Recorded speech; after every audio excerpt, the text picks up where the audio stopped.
Mais je dois dire que l'État, depuis 2000, s'amuse à faire en sorte que les infrastructures qui appartiennent à la République soient confondues avec les infrastructures du parti État. Quand on prend les bus de Dakar Dem Dikk, et Dieu sait qu'il y en a beaucoup qui ont été saccagés. J'étais ministre du Transport, on avait trouvé 60 bus uniquement. Dakar Dem Dikk quasiment en faillite. Et j'étais heureux de voir Dakar Dem Dikk reprendre grâce aux bus qui viennent d'Inde.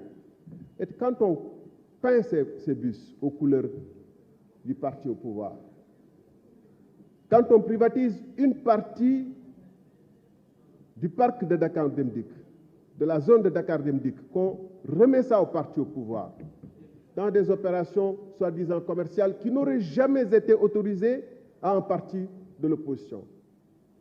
Ça aussi, c'est une forme de transfert, disons, de la propriété de la République vers une sorte de propriété du parti au pouvoir, une sorte de mélange de genres qui incite ceux qui sont désespérés, et Dieu sait qu'il y en a beaucoup dans ce pays, ceux qui ont perdu les repères, et Dieu sait qu'il y en a beaucoup dans ce pays, ceux qui sont abandonnés par l'État et qui vivent dans...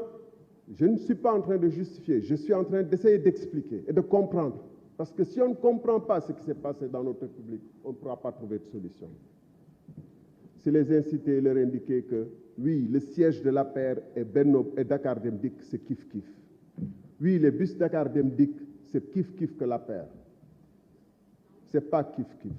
Il faudrait que désormais, certainement il faut modifier le règlement intérieur de l'Assemblée nationale. Il faudrait aussi être très ferme et voter des lois qui fassent en sorte que les biens de la République ne puissent plus être confondus avec des biens privés ou à des biens d'un parti au pouvoir.